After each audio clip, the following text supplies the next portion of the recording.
Praise the lord. దేవునికి మహిమ కలుగునుగాక. మంచిది ప్రియులారా, మరొక పరిశుద్ధ ఆదివారం దైవవాక్య ధ్యానంలోనికి వెళదాం. బైబిల్ మనకు చాలా సంగతులను స్పష్టంగా నేర్పిస్తుంది. ఈ నేర్పించడానికి కొన్ని క్యారెక్టర్స్ని దేవుడు వాడుకున్నాడు. బైబిల్లో ఉన్నటువంటి ఒక విధంగా చెప్పాలంటే ప్రతి క్యారెక్టర్ కూడా మనతో ఏదో ఒకటి మాట్లాడుతూనే ఉంటుంది. కనుక we can learn so many things from different characters. అనేకమైనటువంటి పాత్రల ద్వారా మనం అనేక విషయాలు నేర్చుకోగలం. సాధారణంగా భక్తి అనేది పరంపరలో కొనసాగుతూ ఉంటుంది. కుటుంబంలో పెద్దలు చేస్తున్నటువంటి భక్తి ఖచ్చితమైన భక్తి, యథార్థమైన భక్తి ఆ కుటుంబాన్ని ఆ భక్తి పరంపరలో నడిపిస్తూ ఉంటుంది. బైబిల్లో గురుస్థానంలో ఉన్నటువంటి ఒక వ్యక్తి దగ్గర శిష్యుడిగా ఉన్న ఒక వ్యక్తి ఆ గురుస్థానంలోంచి గురువుగారు తప్పుకునేంత వరకు ఉండి ఆ తర్వాత వీళ్ళు గురువులు అవ్వడం, వీరు మరలా శిష్యుల్ని ఏర్పరచుకొని వాళ్ళని గురువులుగా దీవించడం, దీన్ని మనం గమనిస్తాం. యేసు ప్రభువుల వారు కూడా మీరు లోకంలోనికి వెళ్ళి సువార్తను ప్రకటించండి, అందరినీ నా శిష్యులుగా చేయండి అన్నారు. మనం ఆయన శిష్యులుగా ఉండి గురువుగా వారిని స్థిరపరచుకున్నప్పుడు మనం నేర్చుకోగలం. బైబిల్లో ఒక అద్భుతమైన గురువు ఉన్నారు. ఆయన పేరు ఏలియా. ఏలియా గారు దేవుని చేత ఏర్పాటు చేయబడిన ఒక మంచి ప్రవక్త.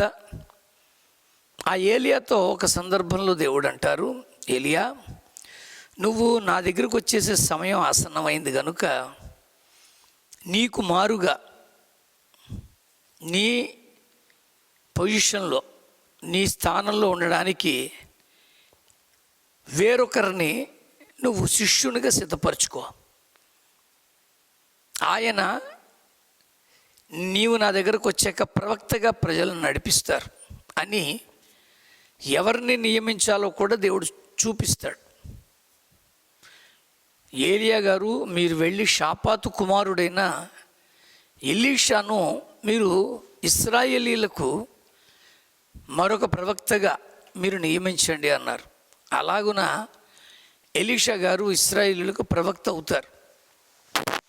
విచిత్రం ఏంటంటే వారి తర్వాత ఆ పరంపరను కొనసాగించడానికి దేవుడు గెహాజీ అనేటువంటి ఒక వ్యక్తిని ఎలీషా గారికి శిష్యులుగా చేస్తారు. ఈ గెహాజీ ఆయన కూడా గురుస్థానంలోకి చేరవలసిన వ్యక్తే. కానీ భౌతికపరమైన, లౌకికపరమైన, శారీరకపరమైన బలహీనతలకు గురై ఆ స్థానాన్ని మాత్రమే కాదు తన ఉనికినే పోగొట్టుకున్నాడు. ఈ last is great identity because of all the earthly and physical things.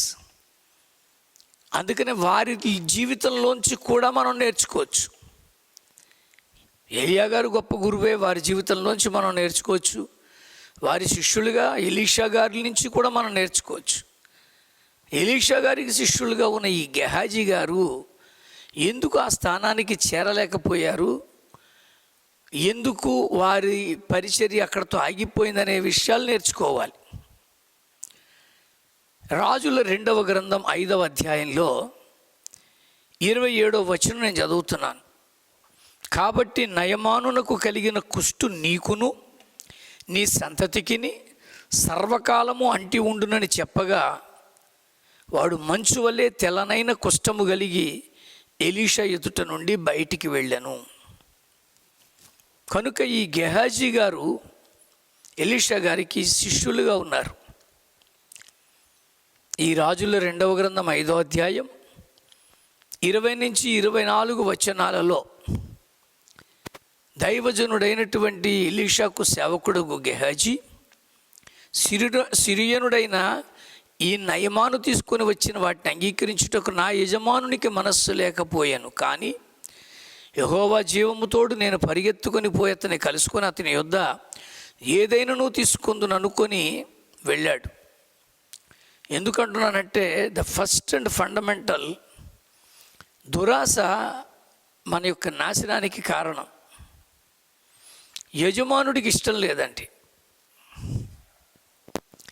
యజమానునికి ఇష్టం లేనిది, మీ దైవజనుడికి ఇష్టం లేనిది, మీ తండ్రి ఒకప్పుడు సేవకులు అనుకోండి, ఆయనకి ఇష్టం లేనివి ఇప్పుడు సేవ చేస్తున్న మనకెందుకు ఇష్టం అవుతున్నాయి? ఆయనకి గొప్పతనము, డంబము ఇలాంటివన్నీ ఆయనకి ఇష్టం లేదు. ఎవరికి? గొప్ప సేవకులు. కానీ ఇప్పుడు సేవ చేస్తున్న వారికి ఇవన్నీ ఎందుకు వస్తున్నాయి? అందుకనే యజమానునికి ఇష్టం లేని వాటిని కోరుకునేవాడి యొక్క జీవిత విధానం ఇలా అయిపోతుంది. దురాశ. యజమానుని మనస్సు లేదు, మరి మనకెందుకు మనస్సు? మన యజమానుడైనటువంటి దేవునికి మనస్సు లేని విషయాల్లో మనం ఎందుకు మనస్సు పెడుతున్నాం? అందుకనే అతడు యజమానునికి మనస్సు లేని వాటిని ఏం జరిగింది అంటే, నయమాను కుష్టు రోగముతో వచ్చి, అయ్యా నీ దగ్గరికి వెళితే బాగుపడతానని చెప్పి పంపించారు. నన్ను బాగు చేయమన్నప్పుడు ఎలీషా గారు, మీరు వెళ్ళి పలానా యోర్దాను నదిలో స్నానం చేయండి, మీరు అద్భుతంగా స్వస్థత పొందుతారంటే, ఆయన కొంచెం గర్వంగా, నేను పెద్ద పెద్ద నదుల్లోనే నేను స్నానాలు చేశానయ్యా, దమస్కు నదులైనటువంటి అబానాయును, ఫర్ఫరును ఇశ్రాయేలు దేశంలోని నదులన్నిటికంటే శ్రేష్టమైనవి కావా, వాటిలోనే స్నానము చేశాను, అందులో నేను శుద్ధి పొందలేనా? నువ్వు ఈ యోర్దాన్లో పొమ్మంటావు ఏమిటి అని గేలిగా మాట్లాడాడు, తక్కువగా మాట్లాడాడు. అప్పుడు అతని యొక్క అసిస్టెంట్ ఒక అతను అంటాడు, ఏమండి అంతకంటే మించిన పని చెప్తే చేయడం లేదా?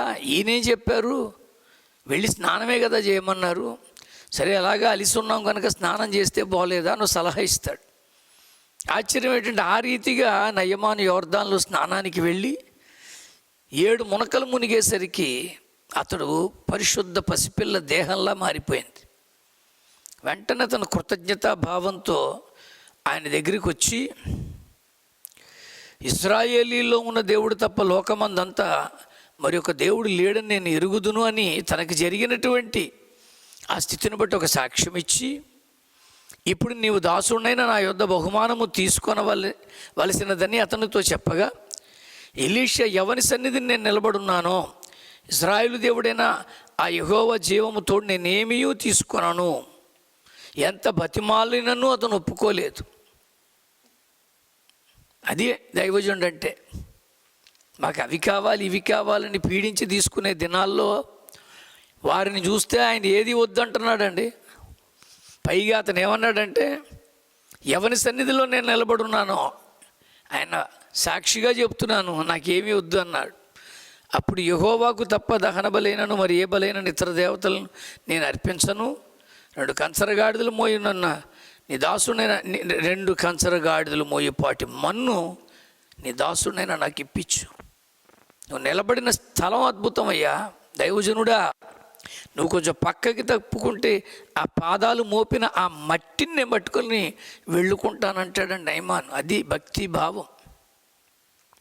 ఇదంతా చూస్తున్నారండి ఎవరు? ఈ గెహాజీ గారు. ఆయనేమో అద్భుతంగా తీసుకొచ్చారు రకరకాల వస్తువులు. ఇతను చాలా సింపుల్గా తృణప్రాయంగా వాటన్నిటినీ తోలేశాడు. కానీ ఈ గెహాజీకి మనసు వాటి మీద ఉండిపోయింది. సరే, గెహాజీ గారి దగ్గర ఉన్నటువంటి ఈ మనస్సును గురించి దేవుడికి తెలుసు, ఎలీషాకి తెలుసు. నయమాను గారు వెళ్ళిపోయిన తర్వాత ఈ గెహాజీ వాటిని ఆశించి పరిగెత్తుకొని వెళ్ళాడు. వెళుతూ అనుకునే మాటలు ఇవి. ఏమని? నా యజమానునికి మనస్సు లేకపోయాను కానీ యెహోవా జీవంతో నేను పరిగెత్తుకొని పోయి అతని దగ్గర ఏదైనా తీసుకుంటాను. నువ్వు పరిగెట్టేటప్పుడు ఒక గోల్, ఒక గమ్యం ఉండాలి. ఏమీ లేకుండానే ఏ దొరికితే తీసుకుందాం అనే కాన్సెప్ట్లో వెళ్ళిపోయాడండి. పైగా దీనికి ఎవరి పేరు పెట్టాడు? యెహోవా జీవము తోడు. దేవుడి పేరిటే ఈరోజు ఇవన్నీ తీసుకోవాలి. దేవుడి పేరిటే మీరు దేవుని పేరిట అది ఇవ్వండి, మీకు బ్రహ్మాండంగా వస్తాయి. దేవుడి పేరిట మీరు అవి తండి ఇవి తండి అని దేవుడి పేరిటే ఇప్పుడు జరిగేదంతా కూడా. అందుకనే గెహాజీ చాలా సులభంగా ఆ పదాన్ని ఉపయోగించేసుకోగలిగాడు. యెహోవా జీవము తోడు, నేను పరిగెత్తుకొని వెళ్ళి ఏదైనా తీసుకుంటానని వెళ్ళాడు, తెచ్చుకున్నాడు. ఈరోజు నేను అంటున్నాను, అతనిలో కలిగినటువంటి ఆ దురాశ అతని నాశనానికే కారణమైంది ప్రియులారా. అందుకని దేవుని యొక్క మాటలు వింటున్నటువంటి మనము ఒకసారి ఆలోచన చేద్దాం. దురాశ వినాశనానికి దారి తీస్తుంది. ఎందుకంటే గెహాజీ ఆ ధనాపేక్షతో అబద్ధం చెప్పి ఆ నయమాను దగ్గర బహుమతులు తీసేసుకున్నాడు. దేవుని సేవలో లోభత్వాన్ని విడిచిపెట్టి సంతృప్తిగా ఉండాలి అని మనకి గెహాజీ ద్వారా ఒక పాఠం నేర్చుకుంటున్నాం మనం. అక్కడే రెండవది ఏంటంటే, అబద్ధం ఎప్పటికీ దేవుడి ముందు నిలవదు. ఒకటి, దురాశ నిన్ను నాశనానికి తీసుకెళ్తుంది. రెండవది, అబద్ధం దేవుని ముందు నిలవదండి. ఎందుకంటే అక్కడ 25వ వచనంలో అతడు లోపలికి పోయి తన యజమానుని ముందర నిలవగా ఎలీషా వానిని చూచి, గెహాజీ, నీవు ఎచ్చటి నుండి వచ్చితివని అడిగినందుకు వాడు, నీ దాసుడైన నేను ఎచ్చటికి పోలేదనెను. ఈరోజు అబద్ధం చెప్పే భక్తులు బోళ్ళు మంది ఉన్నారు. ఎన్నో రీతులుగా చర్చుల్లో, వారి విశ్వాస జీవితంలో, కుటుంబ జీవితంలో ఎన్నో అబద్ధాలు. ఒకటి, అబద్ధాలు మనుషుల్ని తాత్కాలికంగా తప్పించచ్చేమో కానీ దేవుడి ముందు మట్టుకు అది నిలవదండి. ప్రతి పరిస్థితుల్లోనూ ఉన్నది ఉన్నట్టుగానే మాట్లాడండి. అయ్యా మీరు వద్దన్నారు కదా, నాకెందుకో పొందుకోవాలనిపించింది, నేను వెళ్ళి తెచ్చుకున్నానండి అంటే, పోన్లేవయ్యా అనేవాడు. ఎందుకంటే గెహాజీకి కుటుంబం ఉంది కనుక అతనికి ఇవన్నీ అవసరం అని. కానీ అబద్ధం చెప్పడం ఎందుకు? గెహాజీ ఎలీషాతో అబద్ధం చెప్పాడు, సత్యాన్ని అతను దాచేసాడండి. కానీ ఒక మాట చెప్పనా, దేవుడి ముందు మనం దాయలేం. ఒకరోజు సత్యం బయటకు వచ్చేస్తుందండి. ఈ గెహాజీ జీవితం ఎందుకు ఇలాగైపోయింది అంటే, ఒకటి దురాశ, రెండవది అబద్ధం, మూడవది దేవుని సేవని లాభానికి ఉపయోగించుకుంటున్నాడు. దాడు మనం చదివే 20వ వచనంలో, యెహోవా జీవము తోడు, ఆయన పేరు పెట్టుకునే. అందుకనే యేసుక్రీస్తు వారు నీ రాకడకు సూచనలు ఏంటని శిష్యులు వచ్చి అడిగినప్పుడు ఆయన అంటారు, అనేకులు నా పేరిటే వచ్చి పలువురిని మోసం చేస్తారు. ఈరోజు ఆ యేసుప్రభు పేరు చెప్పుకొనే ఇన్ని మోసాలండి. ఉన్నది ఉన్నట్టుగానే చెప్తున్నాను నేను, మీరు మోసపోతున్నారండి. దేవుడు చెప్పిన యేసు చెప్పిన మొదటి సూచన, that is the first sign of his second coming.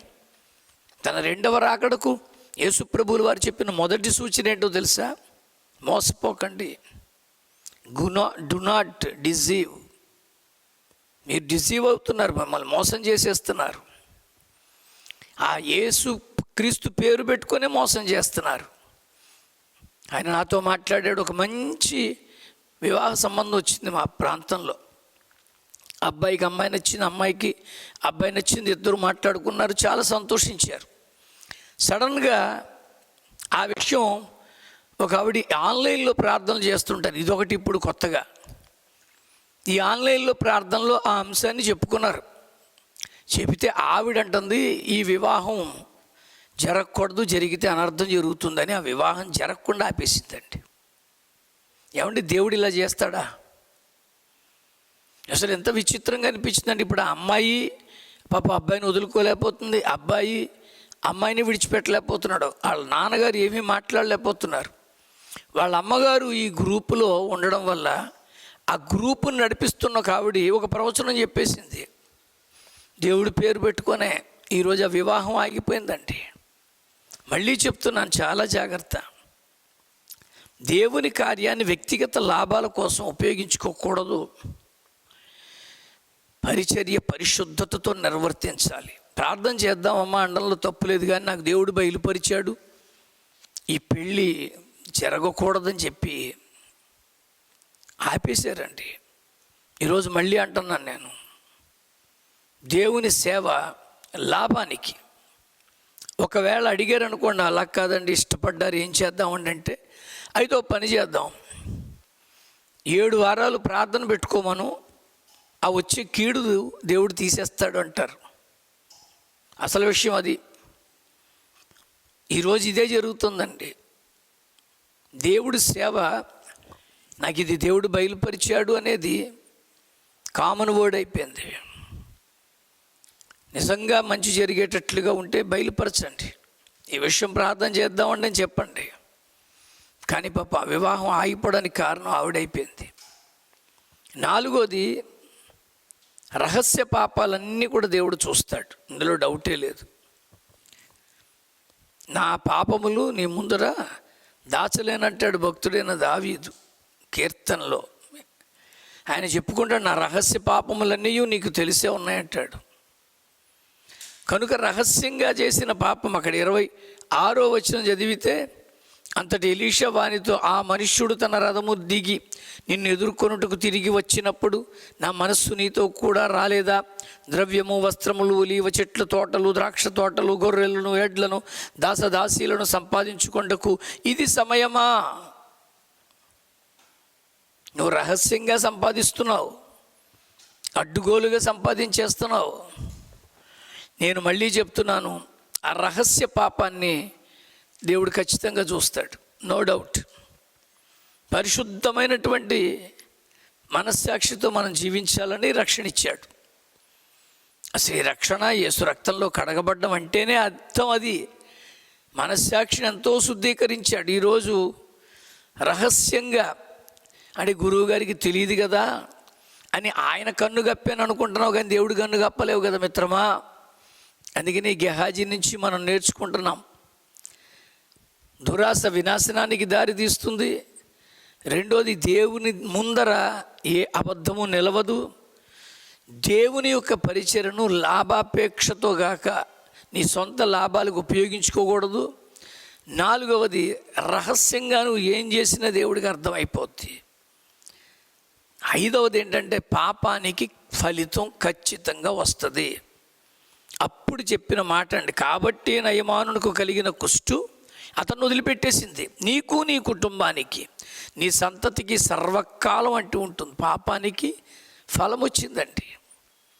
అందుకని ఈరోజు కొంతమంది ఇంకా కష్టాలు అనుభవిస్తున్నారు, ఇంకా దుర్భరమైన స్థితిలోనే ఉన్నారు, ఇంకా దౌర్భాగ్యాన్ని అనుభవిస్తున్నారు. కారణం ఆ పాపానికి ఫలం. గెహజీ తన పాపానికి కుష్టి వ్యాధి అనే శిక్ష పొందడమే కాదు, తన సంతతి వారికి కూడా తెచ్చిపెట్టాడు. నేను అంటున్నాను, పాపాన్ని వెంటనే ఒప్పుకొని విడిచిపెడితే, పశ్చాత్తాపడితే దేవుడు క్షమించవచ్చు. తర్వాత మనం నేర్చుకోవచ్చు, మంచి లీడర్ దగ్గర నేను ఉన్నాను అని చెప్పుకుంటే సరిపోదు. ఎందుకంటే రాజుల 2వ గ్రంథంలోనే 4వ అధ్యాయంలో 12వ వచనాన్ని చదివితే, పిమ్మట అతడు తన దాసుడైన గెహాజీని పిలిచి, ఈ షునేమీ రాయలుని పిలవమనగా వాడు ఆమెను పిలిచాను. ఆమె వచ్చి అతని ముందర నిలవబడినప్పుడు, ఎలీషా గారు వెళ్తుండగా ఒక ఆవిడ, అన్నం పెడతాను రాయ్యా అని పిలిచింది, గండ్రాలు. దైవజనుడు కనుక ఆవిడ చాటుగా నిలబడి మాట్లాడుతుంది గౌరవంగా. అప్పుడు ఈ గెహాజీని పంపిస్తాడు, ఆవిడకి ఏమన్నా కావాలేమోనయ్యా, ఆవిడని పిలువు అంటే, ఒక దైవజనుడి దగ్గర ఉన్నటువంటి స్థితిలో నీకు ఎంత ఆధిక్యత ఇచ్చాడు.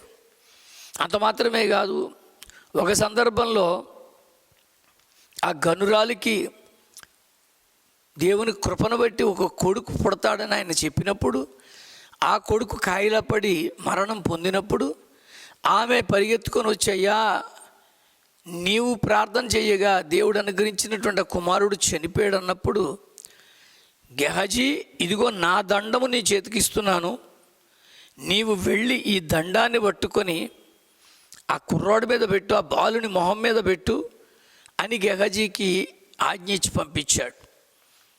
అంటే దేవుడి యొక్క పరిచారకుడు తన దండమే ఇచ్చాడు అంటే ఎంత గొప్ప నాయకుడి దగ్గర శిష్యుడిగా ఈ గెహజీ ఉన్నాడో మనకు అర్థమవుతుంది. కానీ నేనంటున్నాను, గొప్ప నాయకుడి దగ్గర శిష్యుడిగా ఉన్నంత మాత్రాన సరిపోదు. ఎలీషా వంటి ప్రవక్త ఉన్నా గెహజీ తన హృదయాన్ని మార్చుకోలేదు. ఈరోజు మంచి పరిచర్య చేస్తున్న సేవకులు వాక్యం చెప్తున్న సంఘం మారట్లా. సంఘం ఇంకా బాధలో, కష్టాల్లో, దుఃఖాల్లో, వేదనలోనే ఉంటున్నారు. పైగా ఏం చెప్పుకుంటారు, మేము ఫలానా సంఘ విశ్వాసులు అని గొప్పగా చెప్పుకుంటారు. మరి ఫలానా సంఘ విశ్వాసం అయితే మరి ఆ సంఘ కాపరి దీవెనకరంగా ఉన్నట్టుగా నీవెందుకు ఉండలేకపోతున్నావు? ఆ సంఘ కాపరికి ఆశలు లేవు, మరి నీకెందుకు ఉంటున్నాయి? ఆ సంఘ కాపరికి కోరికలు లేవు, మరి నీకెందుకు వస్తున్నాయి? నువ్వు చెప్పుకోవడం మట్టుకు మహా గొప్ప సేవకుని దగ్గర నేను ఉన్నాను అని అనుకుంటే సరిపోదు. దేవునితో వ్యక్తిగతమైనటువంటి ఒక అనుబంధాన్ని, సంబంధాన్ని పెంచుకోవాలి. నేను అంటూ ఉంటాను, ఆ రోజుల్లో గొప్ప సేవ చేశారండి. ఆ సేవ చేస్తున్నప్పుడు ఇప్పుడున్న వెసులుబాట్లు, సౌకర్యాలు లేవు. అందుకనే నేను అంటూ ఉంటానండి, వాళ్ళందరూ జనరల్ పాస్టర్స్ అంటే. కానీ ఇప్పుడున్న పాస్టర్లను అందరినీ నేను అనలేను. కానీ నా మట్టుకైతే నేను జనరల్ పాస్టర్ని కాదు, మినరల్ పాస్టర్ అంటే మేము ఎక్కిన వెంటనే మినరల్ బాటిల్ ఒకటి ఎక్కాలండి. కానీ ఆ రోజుల్లో కష్టపడిన సేవకులు మినరల్ వాటర్ తాగలేదండి. కుళాయిల్లో నీళ్లు తాగారు, పుంతల్లో నీళ్లు తాగారు, బావుల్లో నీళ్లు తాగి దేవుని రాజ్య వ్యాప్తిలో కష్టపడ్డారు. That's why they were called general pastors. But today we're not like that. మాకంటే ముందు సీసా ఎక్కాలి. ఎందుకంటున్నానంటే ఆ వాటర్ బాటిల్ ఉంటేనే మాకు నోట్లో మాటలు వస్తాయి. ఆ సేవకుల్ని మనం వెంబడిస్తున్నప్పుడు ఆ సేవకుల్ని మనం గమనించాలంటే ఏలియా గారిని ఎలీషా గారి దగ్గరుండి గమనించారు. అందుకని ఆయన ఎక్కడికి వెళ్ళాలన్నా వెళ్ళారు. ఏలియా గారు పరలోకం వెళ్ళిపోయిన తర్వాత తిరిగి ఏలియా గారు లేకపోయినా ఒంటరిగా అద్భుతాలు చేయగలిగాడు. ఏలియా గారిని దగ్గరుండి ఎలీషా గమనించగలిగాడు. కనుకే అయ్యా నీవు కలిగి ఉన్న ఆత్మలో 2 పాళ్ళు నాకు దయచేయని అడగగలిగాడు. ప్రియులారా, నీ సేవకుడు నువ్వు గమనించు. వాళ్ళు పడుతున్నటువంటి ఆ ప్రయాసను చూడు. వారితో కలిసి దేవునితో వ్యక్తిగత సంబంధాన్ని పెంపొందించుకో. గెహాజీ అది చేయలేకపోయాడండి.